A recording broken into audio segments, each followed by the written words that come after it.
Oi, a Ciência Sul está começando agora.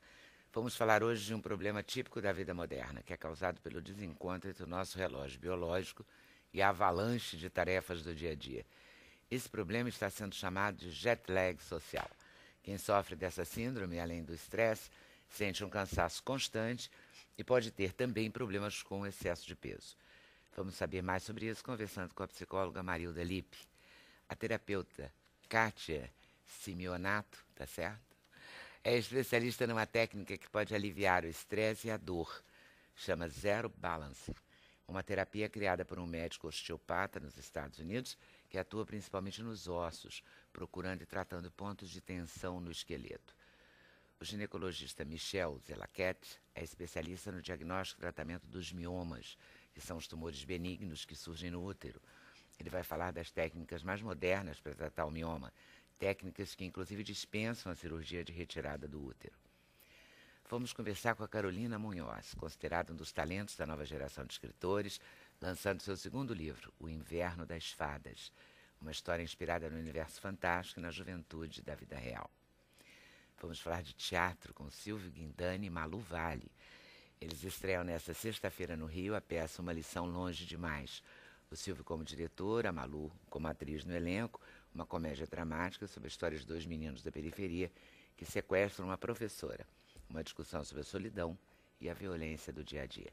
Para a realização desse programa, contamos com a participação de vocês, nossos debatedores fixos, por telefone, por fax, por e-mail ou pelo Twitter. A gente começa falando dessa nova síndrome. Toda hora a gente descobre uma coisa, né, sobre a gente. A síndrome Jet lag social. Sempre existiu, né? Que os nomes vão surgindo e quando o nome ocorre, a gente começa a identificar com maior frequência, né? Mas o fenômeno sempre existiu. Só que agora, com a modernidade, com a pressa, a verdadeira síndrome da pressa que nós temos, o ser humano está dormindo cada vez menos. E dorme em horas disparatadas. Em geral, o correto seria você dormir à noite e estar acordado de dia, mas quem faz isso? Hoje em dia nem sempre é viável. E essa falta de sincronia entre o que o seu relógio biológico solicita e aquilo que você pode fazer, cria um estado de desequilíbrio das emoções e biológico que hoje em dia a gente chama de jet lag social, que pode ter uma série de consequências, pode não só afetar o humor da pessoa, mas também afetar o organismo biologicamente. Você acha que, por exemplo, quem dorme pouco, mas dorme no horário da noite, por exemplo, também teria? Tem menos problema do que aquela pessoa que um dia dorme às 10 horas da noite, outro dia dorme às 2 horas da manhã. Então, essa falta de sincronia, de rotina, de estabilidade no padrão do sono é pior do que você dormir menos horas. Embora todo ser humano necessite de um número mínimo de horas de sono para se reconstituir, se recuperar do dia a dia. Isso é fundamental. O sono é reparador. Então, quando alguém diz assim, eu não quero perder sono, perder hora, perder tempo dormindo, na realidade não está perdendo tempo, ele está ganhando, porque está recuperando o organismo e está deixando que todo o seu ser restabeleça aquela homeostase interna, aquele equilíbrio interno que valoriza o dia a dia. Então, que dormir faz bem, faz, mas a gente nunca, eu pelo menos não consigo dormir a quantidade de horas que eu gostaria. Assim, porque cada vez a gente... Eu falo mas acho que todos nós, né? A gente fica correndo de um lado para o outro, aí você acorda, vê e-mail, não dá tempo de cumprir a sua agenda do dia. É esse o problema, não dá mais tempo. Não dá mais tempo de você ter uma vida normal, não dá mais tempo de você relacionar no dia a dia com as pessoas que você ama, não dá mais tempo de você curtir o seu dia. Porque você, hoje, é membro de uma sociedade que é voltada para o sucesso, o accomplishment e a realização. Então, nós precisamos realizar, estudar muito, trabalhar muito, ganhar muito, gastar muito. Então, nós realizamos. E nós, muitas vezes, deixamos de viver. Ou vivemos mal, né? Sem qualidade. Sem qualidade. E o que a gente faz? A gente repensa a vida da gente? Compra menos? A síndrome da pressa ganha menos. É uma realidade. Hoje em dia, há muitas e muitas pessoas, pelas pesquisas que nós temos realizado, no mínimo 60% do brasileiro sofre da doença da pressa, que é aquela sensação de urgência de tempo, aquela urgência interior de que você tem que correr para fazer as coisas com perfeição em cada vez em menor tempo que você pode.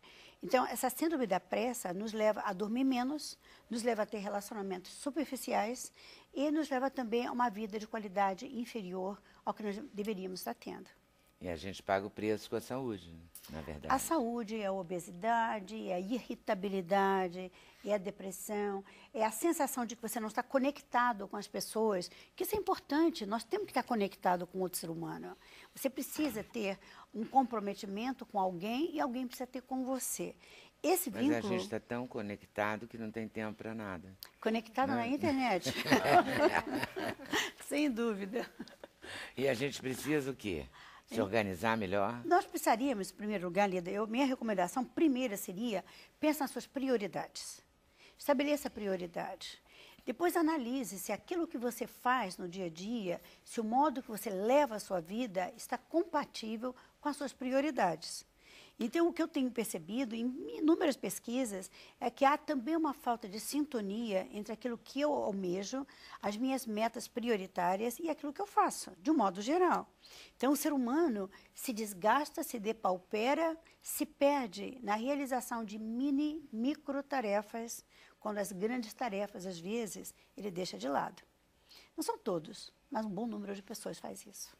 Outro dia a gente falou aqui de procrastinação, Sim. que é o deixar para depois, e fazer o que você gosta mais e deixar o que você gosta menos para mais tarde, para amanhã e tal, e acaba que não faz e tem que fazer aos trancos, porque chega a hora de entregar o imposto de renda, de pagar uma conta, de fazer não sei o que lá. É uma correria tremenda, né? As pessoas que têm essa tendência de postergarem o que vão fazer, de adiarem para amanhã aquilo que não é tão agradável assim, são pessoas que depois, no fim, se estressam profundamente, porque aí o tempo é mínimo e não dá para fazer com a perfeição que desejariam. Então, realmente, essa procrastinação é um problema, uma fonte de estresse e um potencial. Aliás, é super interessante ver que o maior número de fontes de estresse são de origem interna. Então, não é a pessoa que me cobra, não é a falta de dinheiro, não é o trânsito. Embora essas coisas estressem. Mas o seu maior estressor é aquilo que vive dentro de você. É a sua fábrica interna de tensão e de demanda. É preciso priorizar, organizar e repensar a sua própria vida, é isso? Repensar a sua vida, refletir sobre aquilo que é importante para você, o que você realmente objetiva no seu viver, o que você pretende deixar uma vez que você se vá. O que você pretende deixar aqui na vida? O que você pretende deixar na Terra? Como você quer ser lembrado? E se você tiver isso em mente, você já organiza suas prioridades para afunilarem numa direção única. Aí você vai naquela direção com toda a força, com todo o vigor, e você perde menos tempo. Consequentemente, você dorme mais, você vive melhor. Quando você fala que a pessoa ficar cansada quando dorme pouco, Sim. Faz sentido assim de imediato. Agora, por que a pessoa engorda mais? Olha, quando dorme pouco? O que as pesquisas indicam é algo altamente interessante. Quem dorme menos, fuma mais, bebe mais e come mais. Uma simples razão é que está acordado mais horas.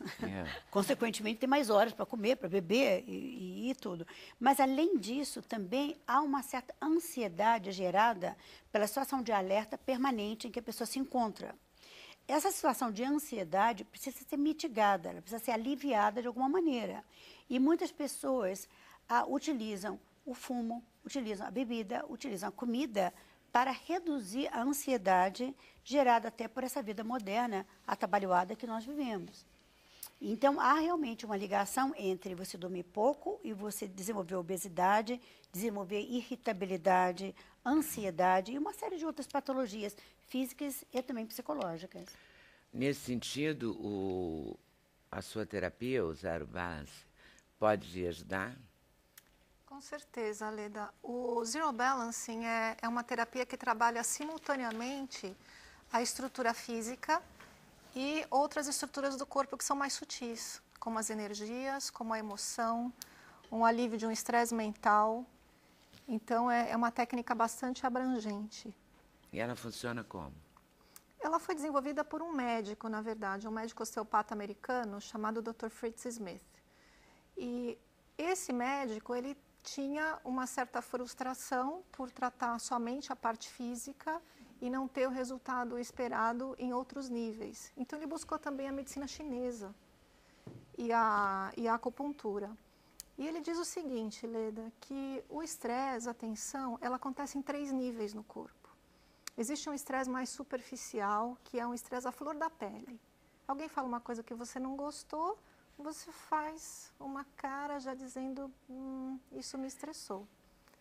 Mas a gente vive um estresse cotidiano, que, como falou a Marilda, que é formada pelos nossos pensamentos, aquilo que a gente pensa e nos estressa. E esse estresse aprofunda um pouco mais e entra no nível muscular, que aí tem a ver com o que eu penso sobre o trânsito, sobre a minha família, sobre o meu trabalho, etc. E todos nós vivemos assim hoje em dia. A gente vive numa tensão muscular. Mas o que acontece? Além da tensão muscular, que é constante, a gente tem uma discussão com o companheiro, um problema no trânsito, um problema no trabalho, que é um estresse em cima do estresse, como se fossem 2 forças, uma constante e um acontecimento, uma doença. Aí a gente pira. O estresse aprofunda. Estresse cumulativo. Né? E ele aprofunda faz sentido. no osso. No osso. No osso. Aí o que acontece? A pessoa faz uma massagem, a pessoa vai fazer um tratamento semanal, um acompanhamento psicológico, mas está lá, porque é como se fosse uma energia, uma tensão profunda. Então, como que o Zero Balancing atua? A gente vai procurar, na estrutura do esqueleto, um ponto de tensão, existe uma vibração diferente no esqueleto, e através de uma acupressura no osso, essa tensão é liberada. E o que é acupressura? É uma pressão. No mesmo como princípio... se fosse, sabe,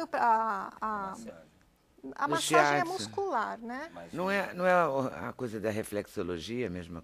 Quer dizer, então, tem uma semelhança, tá. Só que assim como o shiatsu, a reflexologia, a massagem, o foco é músculo, né? Ou as linhas de energia que trabalha a medicina chinesa, né?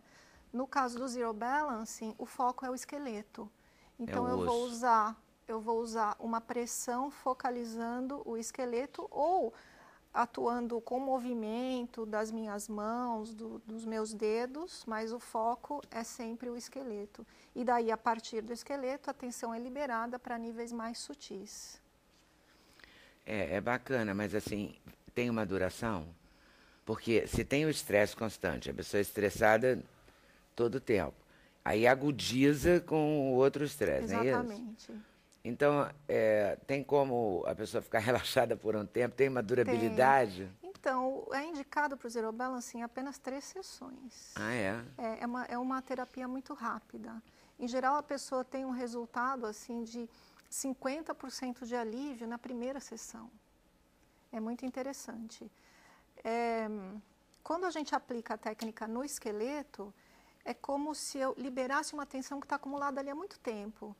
Tem pessoas que têm dor constante, né? Que está com dor, em apenas uma sessão essa dor é liberada, porque eu liberei a tensão no seu nível mais profundo. Mas eu acho que isso aí deveria ser acoplado a uma terapia, uma psicoterapia, para a pessoa saber lidar com os estressores.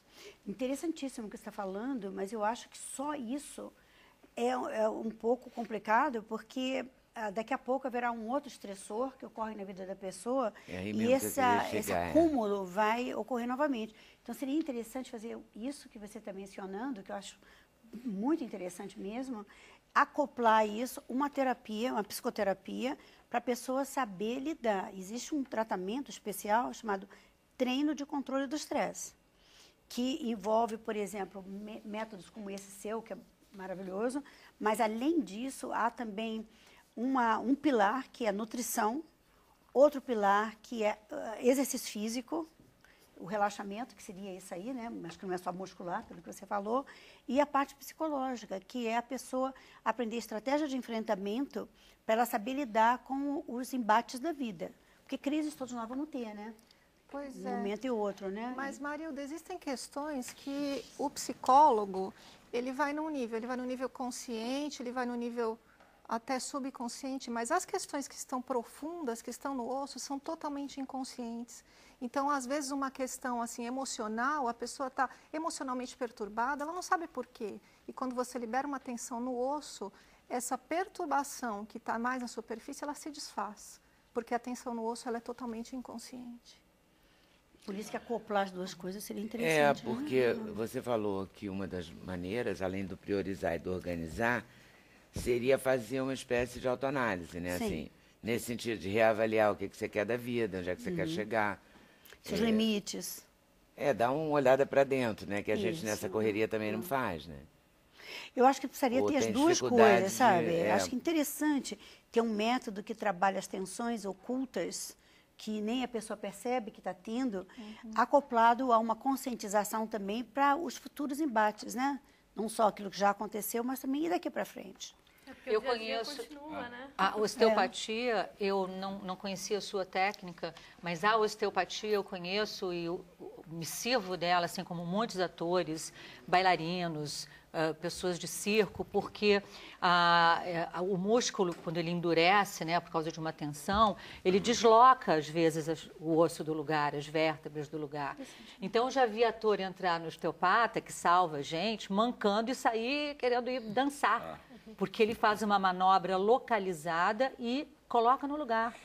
E o que eu acho mais interessante é que, por exemplo, isso influencia toda vez que a gente tem uma relação corporal bem resolvida, isso influencia diretamente no nosso trabalho como ator. Diretamente, mas explicitamente.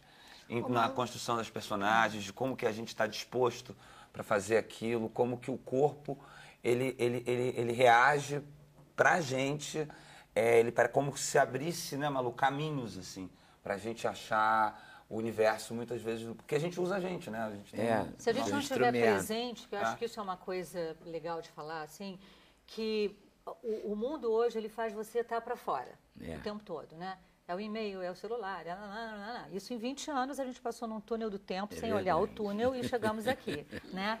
Então, olhar para si, olhar para dentro, né? Olhar para você, é uma coisa que a gente tem dificuldade de fazer, porque não tem tempo. Cada vez mais, né? Quando você pensa, a pessoa chegava antes do jantar, pegava um esquinho para tomar, ou lia um livro. Quem é que faz isso? Conversava, né? Conversava, então, como é que foi seu dia e tal. E eu acho que isso é uma coisa para todo mundo, mas o ator que tem, né, nosso instrumento é esse. A flor da pele. Se eu entrar em cena, não estiver conectada comigo, estou aqui, só existe isso. Estou aqui, de frente para a Leda, do lado do Silvio. Só existe isso. Se eu não estiver conectada com esse exato momento, eu estou perdida, eu e todo mundo, mas na nossa profissão, você está pensando no outro, você perdeu o tempo, você não escutou o colega, você não projetou direito. Não é impossível. O que você está dizendo faz um sentido maravilhoso. Ai, que mas bom. não é só conectar no palco, é conectar na vida. Na vida, sim, claro. Né? Faz muito sentido. A pessoa que está conectada consigo própria, ela funciona muito melhor em todas as relações, no trabalho, ainda mais no tipo de trabalho que vocês exercem, né? É lindo o que você falou. Agora eu tenho uma pergunta. Eu geralmente nunca tive problema para dormir. Sempre dormi em pé, se fosse um negócio. Sempre dormi pouco, mas chega da hora, boa noite Brasil, durmo, acordo. De uns tempos para cá, eu acho que eu tô ficando um pouquinho mais velhinho. Velhice. Caquinho. Aí eu comecei a sentir uma coisa de... Só para saber como é que eu tô, como é o estágio, gente. De a pressa. Essa palavra me mexeu comigo quando você falou, porque eu comecei a sentir algumas vezes, eu sinto dificuldade para dormir. E todas as vezes, eu nunca senti isso. Eu, por exemplo, não consigo dormir de dia, eu sou completamente do dia. O dia foi feito para trabalhar, para viver. A noite é para dormir. E cara, tenho tido algumas vezes problema de dormir e eu sinto uma pressa. Todas as vezes que eu não consigo dormir direito, é porque tem alguma coisa, o dia terminou e eu não consegui resolver tudo que eu tinha me programado para resolver, e é uma pressa do dia seguinte tão grande, e aí eu começo a me cobrar, olha o que isso, começo a me cobrar que eu preciso dormir porque eu tenho que acordar a tal hora. Claro, eu faço conta. Aí vem uma peça de dormir, eu fico fazendo conta. Eu faço conta toda noite. Olha, desesperada pro relógio, ai meu Deus, não vai dar pra dormir nada. Exatamente. E aí é pior, entendeu? Então, isso é gradativo. O que você está descrevendo vai piorar com a idade, hein? Agora que ele já está velhice. Agora que você está velhinho, você vai ver quando ficar velhice. Não, eu acho que não tem a ver com a idade. Tem a ver com a produção de adrenalina no seu organismo. Porque à medida que você corre e tenta fazer mais e mais, porque isso que está acontecendo com o brasileiro, ele quer fazer mais e mais com perfeição, dentro de um período de tempo menor, cada vez menor. Então, o que acontece? Você produz mais adrenalina. Quando você produz adrenalina, você entra num estágio de alerta. Todo o seu organismo está preparado para lutar ou para fugir de alguma coisa. Como é que você pode dormir se você está preparado para lutar? Você não pode. Então, o ideal no teu caso seria fazer um relaxamento antes de dormir, para você poder dormir tranquilamente. E aprender alguma técnica psicológica para você desligar o seu pensamento. Porque quem vive com pressa vive para o futuro e não para o presente. Você está sempre apressado para fazer algo para o futuro. Então, a sua vida é o futuro, mas o futuro nunca chega. Porque amanhã você pensa no outro dia. Então, você não está vivendo o presente. Então, aí é que a psicologia ajuda para você focar no teu dia a dia. O sucesso de uma vida bem-sucedida é porque ela é inacabada. Quem tem uma vida bem-sucedida tem uma vida inacabada. Quem não tem sucesso nenhum, não faz nada, termina o dia, tá bonitinho, acabou, vou dormir, agora estou tranquilo. Agora, quem é bem-sucedido, quem tem mais projetos de vida, tem mais sonhos, essa pessoa tem sempre uma vida inacabada. Amanhã vai ter mais e mais e mais. Então, é bom fazer um segmento. Nesse segmento do dia, eu já fiz o que eu podia. Mas se conformar com isso é que é o bicho. É o bicho. Marisa, e no caso de quem troca o dia pela noite? Que, por exemplo, na minha profissão, acostuma-se a fazer isso. Por exemplo, eu mesma escrevo de madrugada e durmo durante o dia. O que pode ser feito nesse caso? Se você sistematicamente inverte o dia pela noite, você vai acabar se adaptando a isso e não vai te fazer mal. Não faz mal. Não, então. se você se adaptar e for sempre assim. Agora, o grande problema é que raramente a gente tem uma rotina de sempre ser desse jeito. Na maioria das vezes, você inverte um dia, mas depois no outro dia você já está de volta no esquema anterior e já confunde. Quem trabalha em turno, por exemplo, nós temos pesquisas mostrando que 60% dessas pessoas têm estresse. Porque elas trabalham em turno, mas não é aquele turno todo dia, trabalha de noite. Muitas vezes é tantas horas de noite, depois tantos dias de folga, depois uma noite. Então, esse desequilíbrio, essa gangorra, é que cria o problema. Mas se você sempre for dormir à noite, de dia e trabalhar à noite, você inverteu. Então tá tranquilo. Melhor assim, você consegue? Eu consigo. Eu durmo às 5, 6, aí até fico acordada até 5, 6, depois durmo e acordo mais ou menos meio-dia. Então é um horário assim, mais ou menos. Você compensa. E essa técnica, Kátia, voltando a ela, você aperta um ponto, a pessoa relaxa. Aí, 3 sessões. É mais ou menos, a técnica tem um protocolo, na verdade. A gente trabalha com articulações que são chamadas articulações fundamentais ou semifundamentais no corpo. São articulações com pouca ou nenhuma mobilidade. Por exemplo, o sacro ali no final da coluna, né? Ou aqui, esses ossinhos da mão, são ossos que eles não se movimentam, a menos que a gente faça o movimento, né? Como eles têm essa pouca mobilidade, são pontos onde as forças de tensão se concentram. Então, muitas vezes... Eu seria capaz de jurar que era na cervical, assim. Então, o que acontece é que torto, o problema... Justo no ombro, né? Em geral, o problema de tensão, ele acontece nessas articulações. Na mão? Na mão, nos pés, no sacro ilíaco, no crânio. Né? Muito interessante. Naqueles ossinhos assim que saem do ladinho das vértebras, ali a gente acumula tensão. Onde a costela encontra a coluna vertebral, onde encontra aqui o externo, pontos que não se movem. E quando a gente ali faz essa pressão, a tensão se libera em outras regiões do corpo. Porque quando esses pontos se comprometem com tensão, a gente compensa em outros pontos do corpo. Então, às vezes, uma dor na cervical, você trabalha dentro do protocolo do Zero Balancing, lá no sacro, e libera a dor aqui da cervical. É muito interessante. Eu queria só acrescentar um negocinho para os atores. que eu achei muito legal. Eu acabei de fazer a formação de professora de Zero Balance, eu estou trazendo a técnica para o Brasil. Na minha turma, tinham 4 pessoas, tinham 40 alunos, 4 pessoas eram da área artística, bailarino e ator. Por quê? Entre a dança, entre a apresentação, essa pessoa fazia uma sessão de 5 a 10 minutos em todo o elenco, em todo mundo, para soltar a tensão antes da apresentação. Eu achei tão interessante que vocês falaram isso. Então, é realmente para a pessoa se soltar e ser ela mesma, estar num estado de presença. Não tendo, assim, uma profissional uma terapeuta disponível, o espreguiçar, o alongar, essas coisas ajudam? Então, se a própria pessoa pode fazer essa acupressura em determinados pontos do osso, né? Ela vai procurando no seu próprio osso. Mas tem o quê? Um petit pois? A gente sente a gente sente um petit pois, exatamente. É uma mudança no padrão. Você vem seguindo o seu ossinho aí. Ele tem um padrãozinho próprio de cada um. De repente, ficou mais durinho. Ou ficou sem tensão nenhuma, é meio mole, sem nada. Ali é um ponto diferente. Esse ponto você pressiona.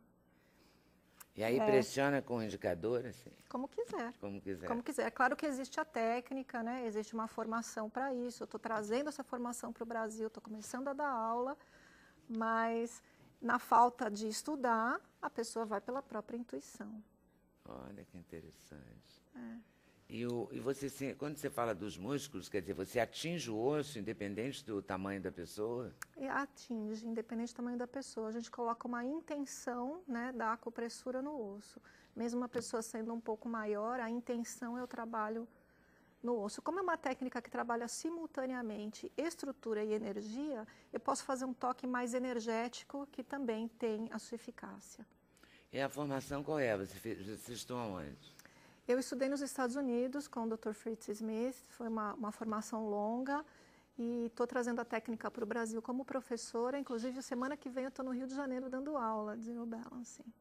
E como é que você chegou nisso? Você leu sobre isso? Não. Como é que você descobriu isso? Sabe esses acasos da vida, Leda? Acaso da vida. O meu marido foi para os Estados Unidos, ele estava num grupo de pessoas, uma das pessoas falou assim, eu estou fazendo uma formação chamada Zero Balance, preciso treinar, posso treinar em você? Pode. Ele recebeu a sessão, se sentiu totalmente conectado, inteiro, presente, e falou, nossa, eu me sinto até com a mente mais expandida. A Kátia vai adorar isso. Chegou em casa, contou para mim, eu peguei o avião 2 semanas depois. E está fazendo isso? Acabei de trazer, o primeiro curso foi em março, agora a gente continua. Me falaram que tem um VT, qual é o VT? Eu não vi o VT. Ele mostra você fazendo a técnica? Ele mostra algumas manipulações, alguns toques. Vamos ver.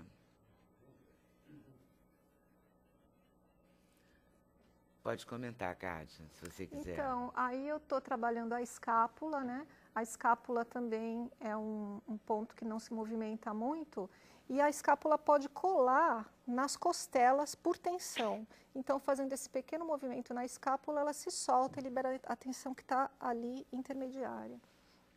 Aí eu estou trabalhando a cervical e o crânio, né? Então, a gente faz uma pequena extensão da cervical. Aí eu estou trabalhando, no caso, trazendo a energia de volta para as pernas, porque eu tinha feito a cabeça, né? Então, eu estou trazendo de volta para as pernas. Está equilibrando, para os pés, estou equilibrando. O Zero Balance trabalha também a postura, né? Então, ele faz com que a pessoa fique completamente numa postura correta. A gente se sente até mais alto depois da sessão. Né? Aí, novamente, trazendo a energia para os pés. Essa é uma manobra de quadril que está trabalhando lá atrás o sacro. Que é uma região que dói muito, é a dor lombar, né? É a dor lombar. Todo mundo que eu pego, Leda, tem esse problema. A gente chega no sacro ali, parece que é um ponto de tensão total. E no protocolo de Zero Balancing é por onde a gente começa. O maior ponto de atenção é na lombar e no sacro. Né? Aí que são as costelas aqui na frente, essa parte ela é mais indicada para questões emocionais, que a gente segura tudo aqui, né? Então, soltando as costelas na região do externo, a pessoa respira mais profundamente, ela tem uma liberação bem interessante. O pé é uma delícia, né? Quem não gosta de receber um toque no pé? É semelhante, é o mesmo princípio da mão, né, que você falou. É o mesmo princípio da mão, né? Então, na mão a gente tem os ossos chamados carpais, que não se movimentam muito, e nos pés são os tarsos e metatarsos, que também não tem muito movimento e a gente acumula tensão. Esse tipo de tratamento pode ser feito assim todo mês, toda semana, ou tem uma quantidade mesmo? Em geral, a gente indica uma vez por semana as 3 primeiras sessões, por uma questão específica. Em geral, a pessoa se sente muito bem e ela pode fazer uma manutenção uma vez por mês. Ah, tá. Né? Mas não tem nenhuma contraindicação, a pessoa pode fazer constantemente, é um relaxamento profundo. Sou tensa. Né? Preciso toda semana. Todo dia levanta de manhã, toma café e faz uma sessãozinha. Seria ótimo. E fica zerada. Fala, olha, melhorei muito. Acho que melhora. Melhora. Tá certo. Volta aí daqui a pouquinho, tá, marido? Certo, Cátia. Sem Censura, o programa da TV Brasil.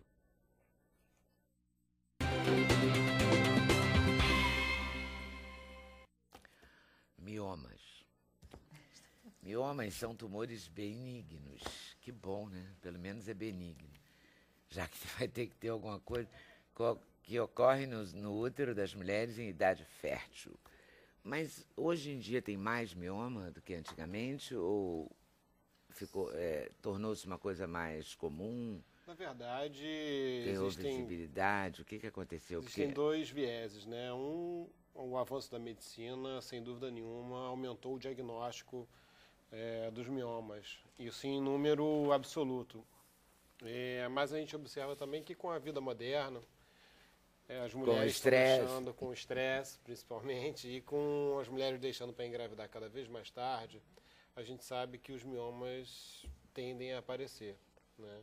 E existem alguns fatores predisponentes clássicos, já conhecidos e bem estabelecidos, que é o fato da mulher não ter filhos, é o fato de existirem casos de mioma na família, em mãe, irmã, avó, e a gente sabe também que a raça negra tem maior chance de ter miomas.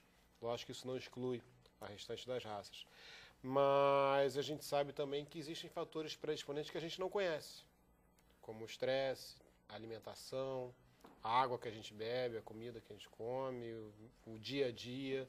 E é muito comum a gente observar, eu vi, né, elas falando sobre o estresse, o quanto que o estresse pode influenciar na queda da imunidade do ser humano. E essa queda de imunidade, não só a gente pensa assim, nossa, eu estou estressado, minha imunidade caiu, eu vou pegar uma gripe, uma virose, uma infecção, mas não é só isso. Existem estudos que estabelecem que a queda de imunidade causada pelo estresse também pode levar ao aparecimento de tumores, sejam malignos ou benignos. No caso, os miomas são um tipo de tumor. Né? São benignos. São benignos, um tipo de tumor benigno.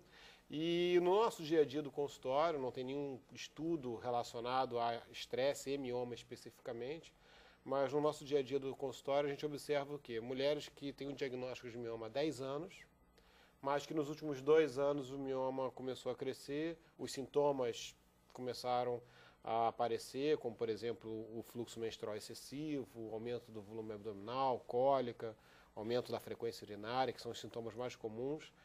E a gente pergunta para essa mulher, existe nesse período de 2 anos, aconteceu algum fato na sua vida que gerou um estresse, não um estresse do dia a dia, né, que foi comentado, mas um agudo, fato, né? Agudo. E quando a gente vai puxando pela história, sempre tem uma história assim, tipo, meu mioma começou a crescer quando minha mãe ficou internada no hospital, ou perdi meu pai, ou me separei, ou meu filho ficou doente, ou perdi o emprego, sempre tem um fator agudizante para o desenvolvimento daquele mioma que já existia há muito tempo. Né? E tem miomas que não crescem, né? Ficam a Sim, vida toda. Tanto que, num primeiro momento, quando o mioma é pequeno, a conduta é expectante, ou seja, é observar periodicamente. Periodicamente, de 6 meses, de um ano em ano. Habitualmente de 6 em 6 meses. A cada 6 meses a gente já observa um pequeno crescimento do mioma. E aí a gente já consegue estabelecer se esse mioma está crescendo ou se ele cresceu e parou. Porque ele pode crescer um pouco e parar e ficar naquele nível por mais alguns anos. Mas você tem que sempre acompanhar? Sim. O acompanhamento é mandatório. O diagnóstico é feito não só através do exame ginecológico, mas através de uma ultrassonografia. E o acompanhamento pode ser feito através de ultrassonografia. Só em casos mais severos, com muitos miomas, com sintomas, que aí sim a gente já pode melhorar esse diagnóstico através de exames mais complexos, como, por exemplo, uma ressonância magnética, uma videohisteroscopia, que é um exame com um nome complicado, mas que através de uma câmera dentro do útero faz o diagnóstico de miomas dentro do útero. Então, mas o acompanhamento ele pode ser feito exclusivamente por ultrassonografia ou acompanhamento ginecológico. E mioma tem que fazer biópsia? Na verdade, os miomas, eles são tumores benignos, com uma chance de malignização muito pequena mesmo. Isso daí da ordem de 0,1%, né? Ou até menos, estudos dizem até menos. Então, teoricamente, não há necessidade de fazer uma biópsia. Se você já tem o diagnóstico através de uma ultrassonografia, por quê? Os miomas surgem justamente na parede do útero. Se não for mioma, deve ser um sarcoma, que aí sim é uma doença maligna. E a gente sabe que o sarcoma ele é extremamente agressivo. Do diagnóstico até o óbito, esse período pode ir em torno de 6 meses a 1 ano. Então, por exemplo, se uma mulher tem um mioma há 3 anos, há 4 anos, pode ter certeza que é mioma, né? E dificilmente... o mioma, às vezes se fala assim, o mioma se transformou em sarcoma. Na verdade, ele nunca foi um mioma, ele era um sarcoma e foi mal diagnosticado. E para isso... Ele não transforma? Ele não se transforma. Na verdade, para isso, os exames mais complexos fazem esse diagnóstico diferencial completo com muita facilidade. E quando a pessoa tem, assim, muitos miomas, porque assim, no ovário é policístico, né? Sim. E quando é um monte de mioma, uma família, assim, eles não podem grudar todos um no outro e virar um sarcoma, não? Não. Na verdade, a quantidade de miomas não predispõe à malignização, né? Então, 1 mioma, 10 miomas, 30 miomas, 50 miomas, na verdade, não quer dizer que a mulher tem maior predisposição a ter um câncer, né? E o mioma explode? Não explode, não mexe, não come criancinha. Você sabe que eu já ouvi isso, quando a pessoa não pôde fazer alguma coisa, assim, deu uma desculpa, meu mioma explodiu. Não, o mioma não explode. Eu fiquei muito impressionada, falei, nossa, o mioma. O mioma não é uma bola de sangue, às vezes as pessoas falam, não, meu mioma é uma bola de sangue. Na verdade, o mioma é um tumor muscular que se alimenta de sangue. Tanto que um dos tratamentos para o mioma é você obstruir a artéria que nutre o mioma, através de injeção de microesferas que vão embolizar o mioma. Esse é um dos tratamentos. Embolizar é fazer uma... Embolizar é o nome... Na verdade, embolizar é um nome bonito de você dizer assim, entupir, né? Que a gente gosta de falar bonito, né? Então a gente tem que falar entupir, né? Mas fica você entope o mioma para ele não ter entrada de sangue. A gente entope a artéria que nutre o mioma. Aí pronto, o mioma vai ficar daquele tamanho mesmo. Vai, ele também não regride. Ele pode diminuir. Ele pode diminuir até 50% do volume dele. Essa é uma das técnicas onde não se retira o mioma não desaparece, nada se perde, nada se ganha, tudo se transforma. Então o mioma não desaparece, ele apenas reduz de tamanho e fica inativo. Dali não vai acontecer mais problema nenhum. E isso feito através do umbigo? Não, essa é uma técnica através de um cateterismo.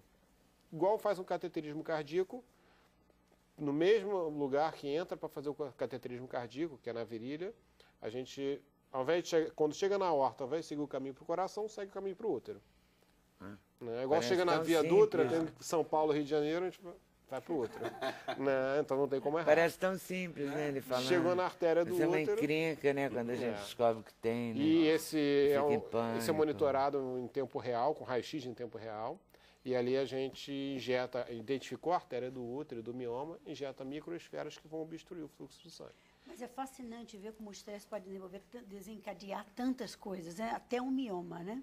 Sim. Porque hoje em dia todo mundo fala, eu estou estressado, todo mundo está estressado, e muitas pessoas falam de uma maneira muito leviana sobre o estresse, quando na realidade é algo extremamente grave, é sério, precisa de tratamento.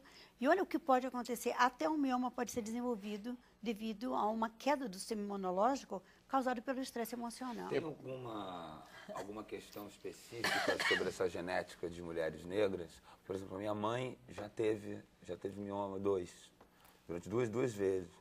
E a última vez o médico falou isso para ela, que é uma coisa que é muito mais comum isso que você está falando. Mas tem alguma coisa específica da genética da raça negra que... Bem, o que a gente sabe é que o mioma está relacionado também a um excesso de colágeno, né? O colágeno, que é muito abundante na raça negra, que a pele fica mais bonita, né, que fica tudo mais durinho, que a musculatura, né, fica mais quando forte. Pinta 3x30. Né? Então, assim, em relação ao colágeno que traz um benefício para a raça negra, também pode estar relacionado ao aparecimento dos miomas. Então, essa é a relação que se tem. Como, por exemplo... tem até agora, negra, né? Vai ver amanhã alguém estuda. A raça negra tem maior chance de ter queloides, por exemplo, em cicatrizes cirúrgicas, são aquelas cicatrizes grossas, hipertróficas. A origem desse queloide também é similar à origem dos miomas. É o colágeno? Sim, do colágeno. Né? Então, isso daí que pode predispor ao aparecimento dos miomas. Mas existe uma coisa curiosa, porque, por exemplo, na raça amarela... muito menos. Envelhece menos. Na raça amarela, mas... nos orientais é mais comum, por exemplo, você ter mioma, mas mioma único. Um mioma. É muito comum os orientais terem 1, 2 miomas no máximo. Já na raça negra a gente vê múltiplos miomas. Certamente mais de 20, 30 miomas. Né? É mais comum. Isso é complicado, né? Mas, ao mesmo tempo, é engraçado no Brasil, porque com tantas misturas... Não tem como você dizer... Não tem como se aprofundar muito isso. Por exemplo, existe uma técnica de tratamento que é a ablação do mioma por ultrassom focalizado, que você queima o mioma. Essa é diferente da embolização. Tipo, cauteriza o mioma. Você cauteriza o mioma através de ondas de ultrassom que bombardeiam o mioma diminui. De tamanho, morre e diminui através de uma ablação térmica. A gente mata o mioma com calor. E essa técnica é mais indicada em miomas únicos, para quem tem 1, 2, no máximo 4 miomas. E essa técnica foi muito difundida no Japão. Porque só no Japão, num país pequenininho, tem mais de 5 máquinas. É mesmo? Desse tipo. Porque as japonesas têm, geralmente, um mioma só. Michel, e teria alguma prevenção, o que é preventivo para o mioma? Essa é outra questão. Não existe como a gente... Primeiro... Reduz o estresse, né? O estresse é fundamental. Mas não existe nenhum preventivo, né? Nenhum método, nenhuma prevenção para os miomas, como, por exemplo, existe para o câncer do colo do útero. Você faz o exame de Papa Nicolau para poder prevenir. Agora, em relação ao aparecimento dos miomas, a gente sabe que o estilo de vida está muito relacionado. Então, se você tem uma mãe que teve mioma, você tem maior chance de ter mioma. Então, você sabe que se você deixar para engravidar próximo dos seus 40 anos, é maior chance de você ter mioma. Se você engravidar aos 30, não. Menos chance. Menos chance. Menos chance. O ideal seria engravidar com 18, igual as mães da gente antigamente. Eu diria que, em relação aos miomas, entre 25 e 30 anos, sem dúvida nenhuma, é uma idade onde os miomas não estão tão agressivos e a fertilidade está bastante alta. Né? Agora, a partir dos 35 anos, a fertilidade cai e os miomas se tornam mais agressivos. Agora, a alimentação é muito importante, né? Aquilo que a gente estava conversando, em relação à alimentação. A gente sabe hoje que existem alimentos que são mais... São miomeiros? Sim, alimentos industrializados, junk food. Né? Existe estudo relacionado a junk food. Frango, muitas vezes, né? Esses frangos. Essas coisas. Na verdade, não tanto frango, né? Porque aquela ideia do frango com hormônio. Isso daí tem Mas a gente sabe que alimentos orgânicos facilita a prevenção para os miomas, né? E telefone celular, micro-ondas, isso é lenda que o meu pai fala, isso daí meu tio fala, minha família toda assim, isso aí dá... O problema tudo dá câncer, dá um mioma, alguma coisa. O problema é que existe uma indústria por trás que é capaz de provar que não vai dar. Não vai dar, né? Deve impedir os estudos, né? Porque eu acho que se estudar vai acabar dando alguma coisa. Mas existe um estudo bem curioso que, em relação a descobrir uma alteração na taxa de fertilidade dos peixes, né, de uma certa região, E essa taxa de fertilidade foram descobrir o que tinha na água, né? Que acharam que era da água e foram descobrir que nessa água tinha estrogênio. E aí foram pesquisar os lençóis freáticos, né? De onde que vinha esse estrogênio. E o estrogênio da água vinha do descarte inadequado de pílulas anticoncepcionais vencidas que o pessoal joga no lixo, no lixão, etc. Então a água que a gente bebe, será que não tem Aí foi feito esse estudo das águas. Aí foi assim, bem, então a água potável que a gente, né, da torneira tem estrogênio. Aí foram ver, tinha de fato estrogênio. Bem, então água mineral não tem, vamos beber só água mineral. Aí foram ver as águas minerais de garrafas de plástico, tinha. De garrafa de vidro não tinha. Aí parece que a luminosidade na garrafa de vidro, né, associada ao vidro, cortaria o efeito desse estrogênio. Agora vai você beber só água mineral de garrafa de vidro. Vai à falência. Com certeza. E ainda comida orgânica, né? Comida orgânica é a tua conta. Então você fica numa paranoia absurda, né? Nossa, então assim, o que eu tô comendo, o que eu tô bebendo? Paranoia. Então, Nossa. você vai viver só... Tem que comer certo, beber certo e dormir bastante. E dormir bastante, né? E ter dinheiro para pagar essa conta da água mineral, né? Exatamente. No vidro. O próprio frango orgânico, frango sem hormônio, né? Todos os orgânicos, né? E mais a água mineral. Água mineral no vidro aqui é de lascar o cano. O orgânico não dá para... O orgânico dá para segurar, mas dá para comprar. Mineral não dá, né? Aí não dá. Aí tem que ser... Tem que ser poderoso. Ou tomar pouquíssima água. Porque também é péssimo. Porque também é péssimo. Então tem que ser milionário. E ter a informação. Não basta só ser milionário. Não basta. A informação é uma moeda mesmo, né? Não tem jeito. Com certeza. Ô, Michel, Maravilhoso. eu tenho mais uma pergunta para o Michel. E você acha que uma vida tóxica, assim, pela situação em que a gente vive na cidade, hoje a gente tem uma vida tóxica, né? A poluição, é a água que você mencionou, é o alimento não orgânico, os alimentos industrializados. A vida tóxica leva a desenvolver miomas ou outros níveis de doença? A evidência está no nosso dia a dia, né? A evidência está no aparecimento de cada vez mais doenças ou no agravamento de certas doenças. A gente vê hoje o diagnóstico do mioma em mulheres cada vez mais jovens, que não explicaria, bem, você pede para ela engravidar aos 25, mas a gente opera meninas com 23, 24 anos. Com mioma. Com mioma. Então, a gente vê um agravamento das doenças. Então, antigamente era difícil você ver um mioma, endometriose, em meninas de menos de 25 anos. Hoje é muito mais comum. E aí, o que explicaria isso? É porque ela não teve filho? Bem, peraí. Né? Então, de repente, aquela vida tóxica desde o nascimento, até mesmo antes disso, né? E aí a gente tem que desmembrar tudo isso, fica cada vez mais difícil, né? Se ficar, o bicho pega, se correr, o bicho corre. Já tem que viver em Biscoito de Mauá. Carolina Munhoz, eu volto aí daqui a pouquinho. A sua fada, vive num condado na Inglaterra. Pois é, em Kingswick, que é um condado de Cumbria na Inglaterra. E não tem muito estresse no condado. A gente que acha, né? Mas até na cidade pequena, hoje em dia, tem estresse. Tem estresse. Ela tem que escolher entre uma vida longa e normal.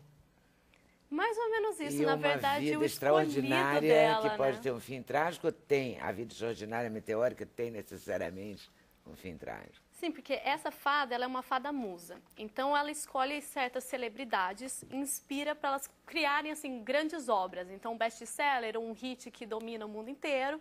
E o que acontece? Essa entidade, esse ser, ela enfeitiça tanto o ser humano que ele chega ao ponto de enlouquecer de amor. E chega um momento em que ela tem a energia dela recarregada e ela fala, não preciso mais dessa criatura, e a deixa. E nesse momento, o ser humano enlouquece ao ponto de cometer suicídio. Então, eu comecei a estudar várias celebridades jovens que possuíam tudo, dinheiro, beleza, poder, e que, do nada, elas cometiam suicídio. Kurt Cobain, Amy Winehouse, Heath Ledger. E eu comecei a pensar, poxa, e se então esse suicídio, essa morte, foi por causa de um outro ser? E eu comecei a culpar a minha fada sobre tudo isso. Então, na verdade, essa vida, né, é uma opção que o escritor, que ela influencia nesse livro, ele dá de cara com isso, né? Poxa, eu posso viver uma vida normal, sem ela, ou com ela, sabendo desse meu fim trágico. Ai, meu Deus, o que ele escolhe? Não sei, tem que ler, né? Tem que ler.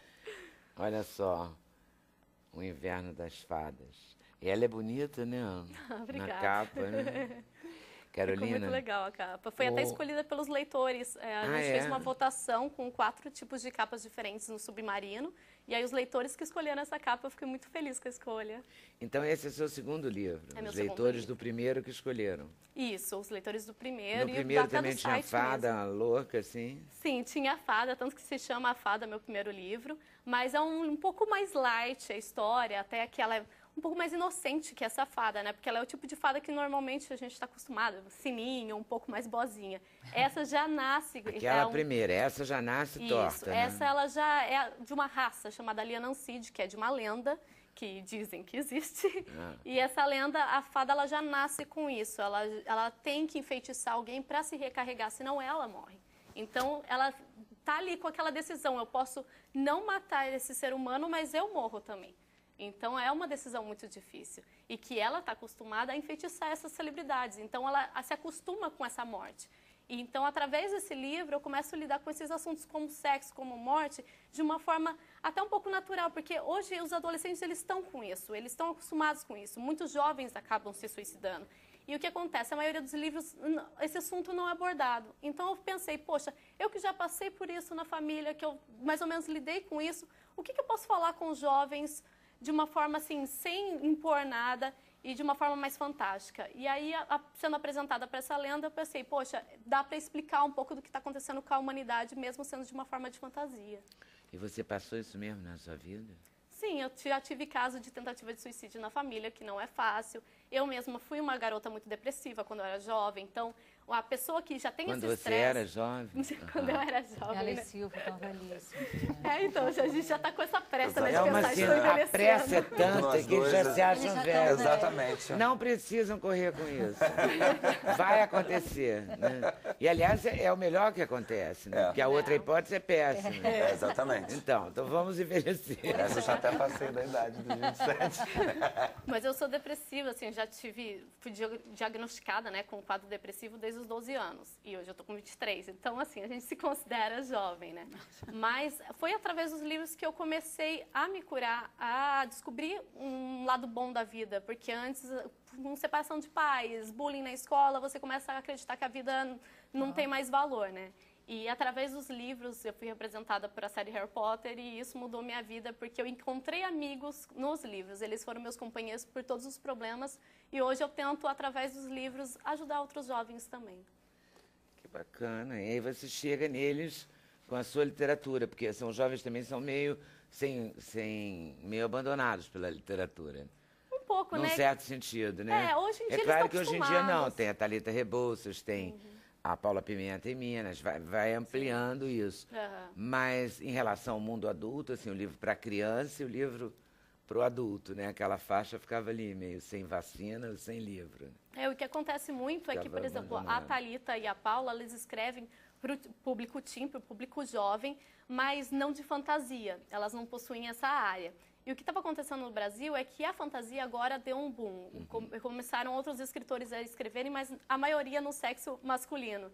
Então, as jovens que gostam desse tipo de literatura precisavam recorrer a livros americanos para tentar encontrar esse tipo de personagem. E eu aproveitei isso, eu falei assim, poxa, eu vou lidar então com esses assuntos de adolescente, de jovens, de uma forma fantástica para elas se identificarem também. Então, o que foi comigo, né? Eu me identifiquei com um bruxinho. Então, eu pensei, poxa, talvez com as fadas eu possa lidar com esses assuntos do dia a dia, briga familiar, romance, tudo isso. E você mistura tudo isso aqui. Sim, toda a cultura pop, até as celebridades, o pessoal agora está tentando descobrir qual a influência que eu tive em cada personagem. Então, isso que é legal. O jovem entra nesse universo, mas ele pode, nesse universo, tratar de outros assuntos que, infelizmente, não são tão abordados. Até mesmo a questão da sexualidade, da opção sexual, do sexo em si, normalmente é barrado, né? Eu cresci com esses livros, mas sempre era o mocinho gosta da mocinha, eles se beijam e vivem felizes. E a gente sabe que hoje em dia não é isso. Meninas de 14, 16 anos já possuem relações sexuais. E nos livros sempre foi não abordado isso. Eu resolvi abordar de uma forma light, em que todo mundo possa aproveitar, mas não esquecendo esse assunto e deixando de lado, né? Tocando nos assuntos que todo mundo varria por debaixo do tapete. E você melhorou da depressão? Eu melhorei bastante. Com os livros, assim, mudou minha vida mesmo, porque eu era muito sozinha e eu aproveitei a minha solidão para ler, para entrar nesse mundo realmente literário. Hoje em dia, estou dando entrevista, estou palestrando, estou indo nas escolas contar a minha história, porque eu acho importante isso. A gente, através do exemplo, né, ajuda as pessoas. Então, quando eu vou... Você fala de bullying? Falo de bullying. E porque... você sofreu bullying por quê? Eu era um pouco gótica, pode não parecer, mas eu era gótica, assim, eu sempre gostei desse mundo místico. Você é da onde, Carolina? Eu sou de Campinas. Então, lá, eu não era, assim, a menina normal, que padrão, todo mundo pensava, né? Tem que ser ali, patricinha, certinha. Então, com as minhas opções de, assim, de gosto de música... Não, nunca tive, mas eu usava muita maquiagem escura, até mais escura do que eu tô hoje, roupa preta sempre. Gostava de rock, quando as meninas gostavam mais de pop. Então, essas opções afastavam as pessoas, e mesmo eu tentando, buscando elas. E o que aconteceu é que, na primeira escola, que eu passei muito tempo, as meninas acabaram me tratando muito mal, assim, brincadeiras, situações constrangedoras. E isso me deixou numa situação complicada, tanto que eu comecei a ler até por uma aposta. Uma menina duvidou que eu lesse o Harry Potter em uma semana, e no final daquela semana eu tinha lido os 4 primeiros livros e me apaixonado. Então, algumas situações da nossa vida nos fazem crescer, e eu acredito até que tudo isso que eu passei, essa, vamos dizer assim, adolescência conturbada, acabou me ajudando a hoje ter uma estrutura para estar entrando nesse caminho e ensinando outros jovens sobre a vida, né? O quanto é bom viver intensamente e procurar a melhor forma para se desenvolver e crescer.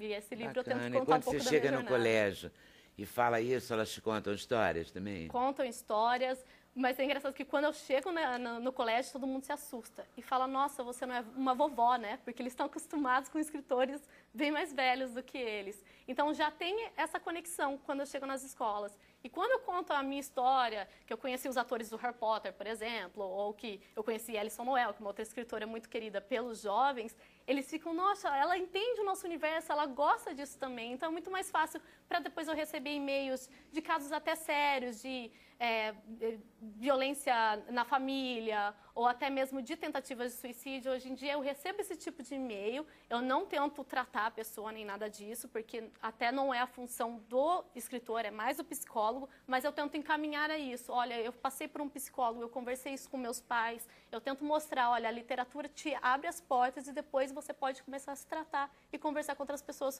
sobre isso. Porque é uma doença do dia a dia, o estresse hoje está presente em todo mundo, até também. Mesmo nos jovens, a depressão. Então não tem mais como fugir, né? Consome uma quantidade exorbitante de antidepressivo. O jovem tem estresse tanto quanto o adulto. E devido ao fato de que o jovem tem que tomar uma decisão com relação à profissão, sexualidade, se bebe ou não bebe, se usa drogas ou não usa, essas decisões todas são muito difíceis.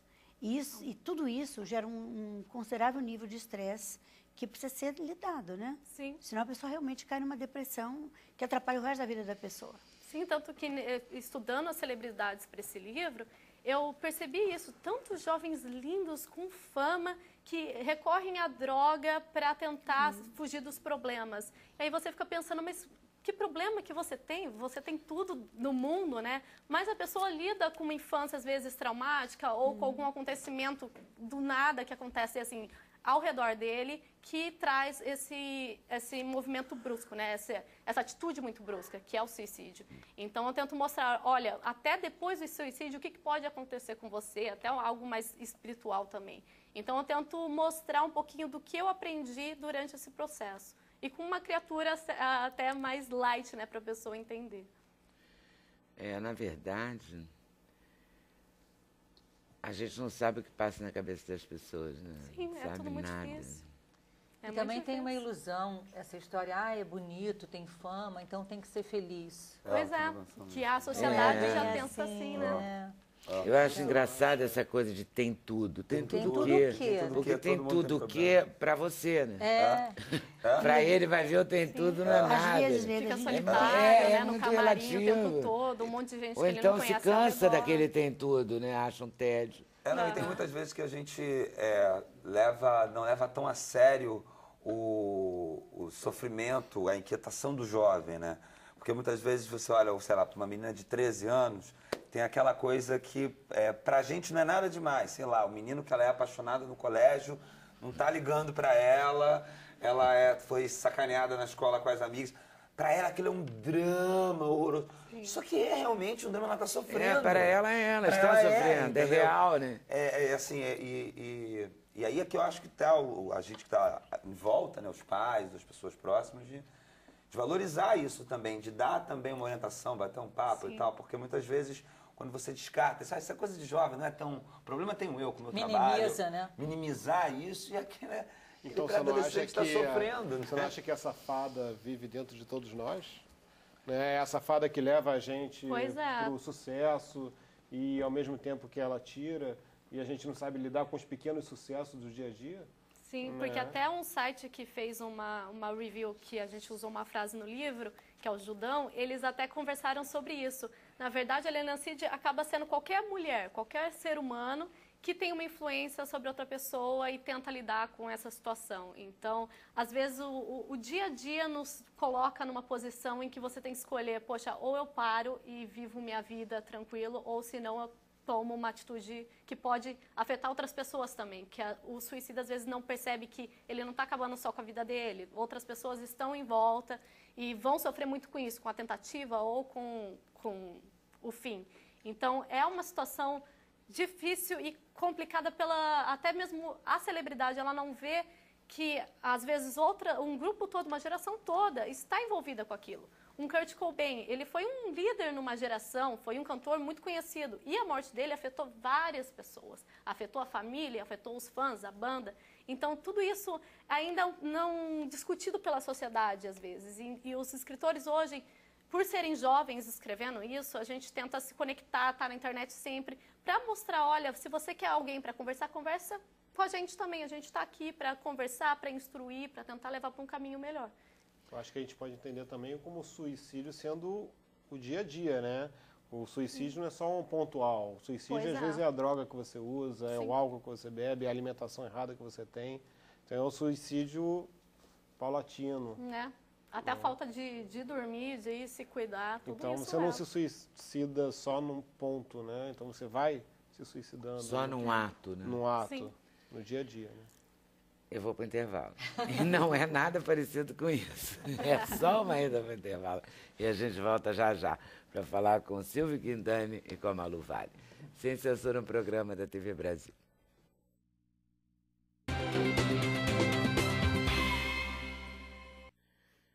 Uma lição longe demais. Estreia depois de amanhã. Sexta-feira. Malu! Malu Vale e Silvio Guindani. O Silvio é o diretor? Silvio é o diretor. Olha a cara de diretor legal que ele é. A carinha de diretor, uma figura, né? Mas é uma figura que realiza, danadinho, né? Nossa. Toda hora que ele vem aqui, ele tá fazendo uma coisa, não sei o quê. Muito bom. E a peça é um porão velho e sujo, abandonado. O tema central tem uma pitada de humor. Tem uma pitada de humor. São dois garotos de periferia que raptam a professora do colégio, que é a Malu Vale, os dois atores que fazem o Jorge de Sá e o Jorge Neves. Que foram expulsos, né? Eles foram expulsos do colégio, eles resolvem raptar e sequestrar a professora.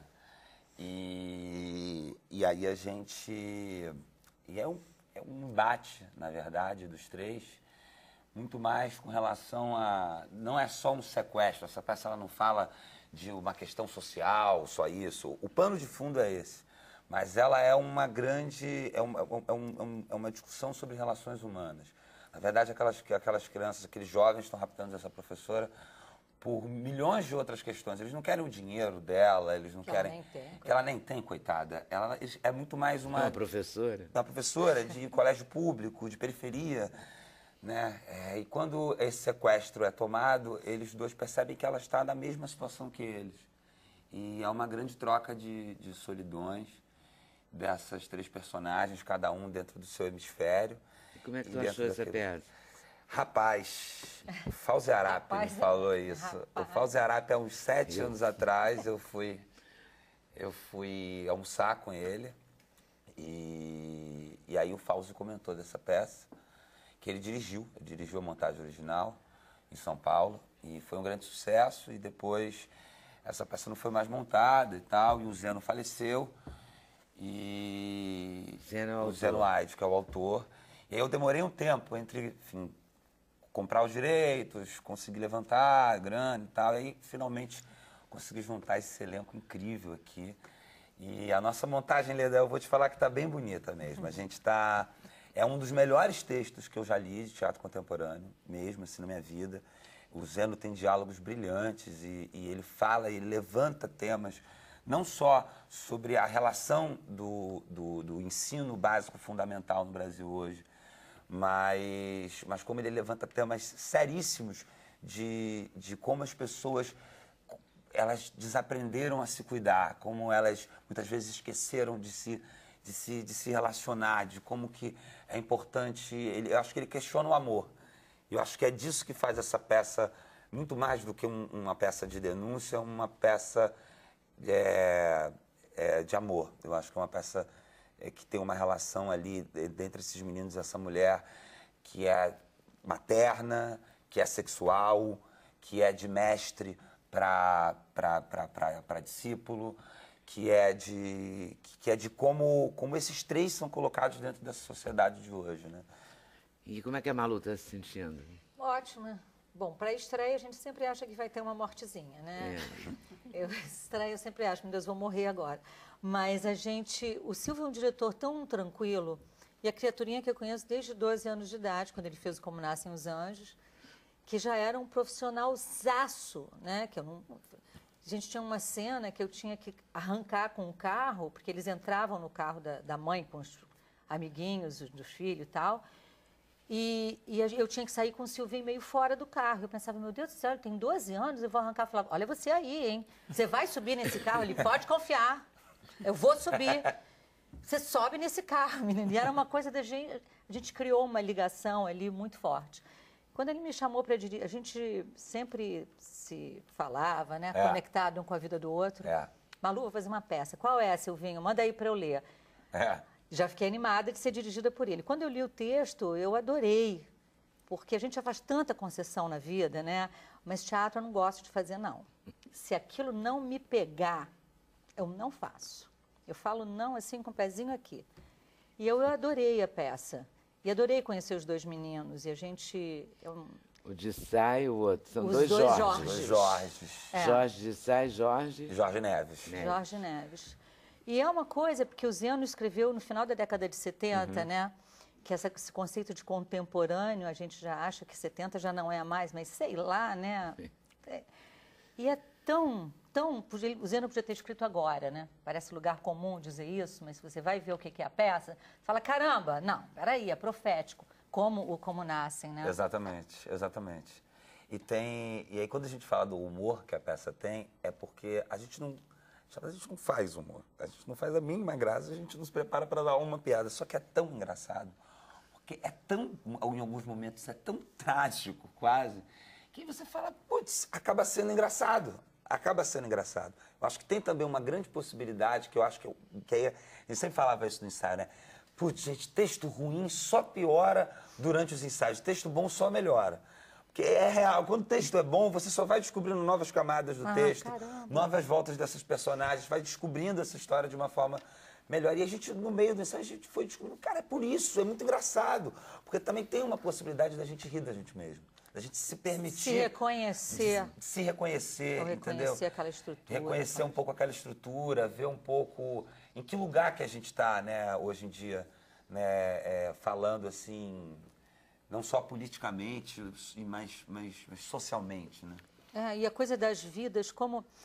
Há mais tempo atrás, não dá nem para falar antigamente, porque eu não sei onde é que localiza esse negócio atrás. Uma morte, né? Nossa, morreu ali na esquina alguém... Morreu um parente, ficava todo mundo...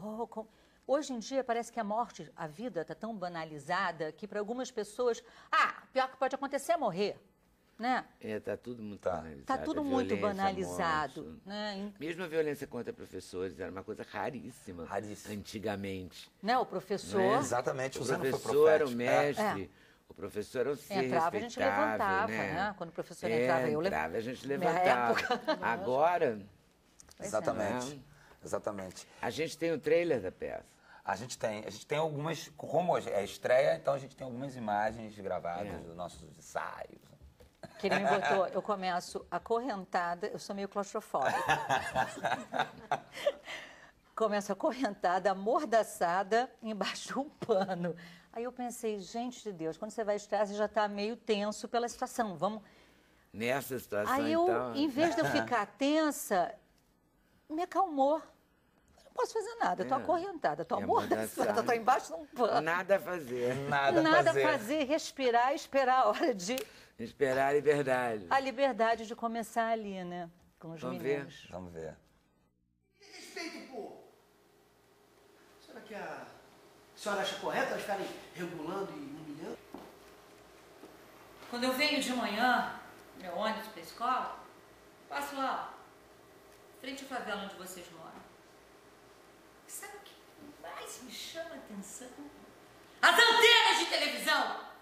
Milhares, centenas delas, todos os tamanhos, todos os modelos, mal se conseguem manter equilibradas em cima daqueles barracos. Comida sempre falta na mesa. Os filhos estão cheios de vermes maltrapilhos. A roupa é uma coisa colada, grudada no corpo. Agora, o que não pode faltar é um bom aparelho de televisão. E depois da novela, vão lá, encher a cara e falar mal do governo. Ter depredado o melhores funcionários. Mas ele é mais o Sushi. Todo mundo está cansado de saber que elas vivem roubando macarrão e leite para levar para casa. Vai me dizer que a senhora não sabia disso. Isso não é assunto da sua competência.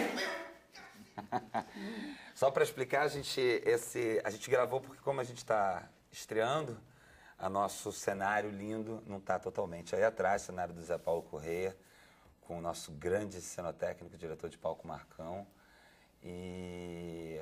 Só para dizer que não tem cenário ali, tá?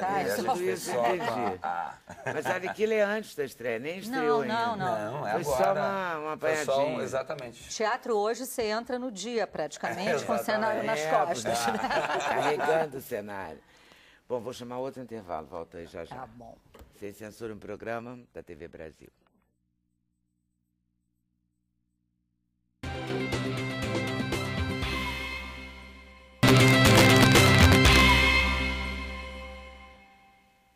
Olha só, uma correria. Então, o Zero Balance vai ser um curso que a Kátia vai dar, é uma técnica que está trazendo para o Brasil, o curso que ela vai dar aqui no Rio. Eu vou passar direto para ela os e-mails das pessoas que estão interessadas em fazer o curso. O curso vai ser em Laranjeiras, no Rio, agora em agosto? É a semana que vem, semana que vem. Depois eu te dou isso aqui. E as pessoas podem entrar no meu site, ali tem as informações. Tá. E também pode ligar aqui para a produção, a gente passa.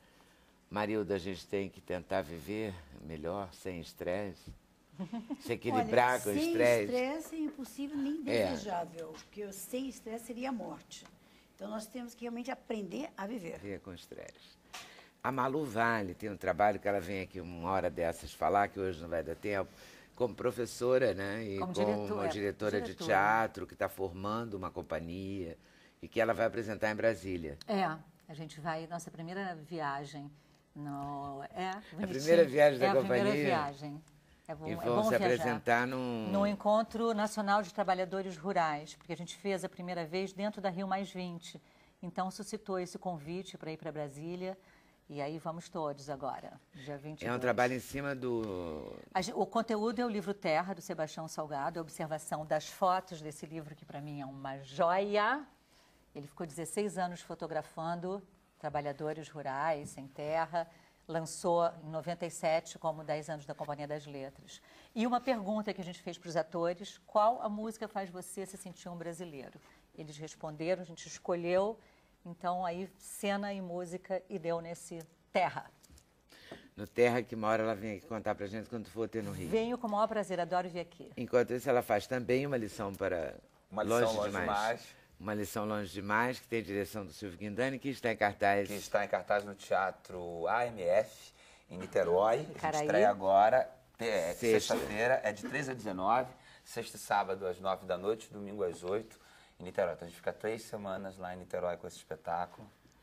Será um prazer tê-los lá. Muito bom. Mioma entre 6 e 7 centímetros ainda pode tratar com essas técnicas? Sim. Os miomas, a partir de 5 centímetros, já demandam algum tipo de tratamento. O mais importante é a gente saber que existe como melhorar o diagnóstico, existe tratamento e, na grande maioria das vezes, o tratamento sem a retirada do útero. Melhor assim, né? O Inverno das Fadas é o segundo, e qual será o terceiro? Também vai sair pela Fantasia Casa da Palavra. Estou preparando uma fada diferente dessa vez. Vou seguir no mesmo estilo de fadas, mas um pouco mais teen e com reality show. Vai ser uma coisa bem cada fada TV. tem um estilo, né? Sim, eu gosto dessa criatura. Eu vou tentando criar. E por aí ela vai, nossa fada. Então, agradecendo a vocês por terem vindo, muito obrigada. Agradecendo a vocês por estarem nos assistindo. Agradecendo a Record pela liberação do ator Silvio Guindani aqui no programa de hoje.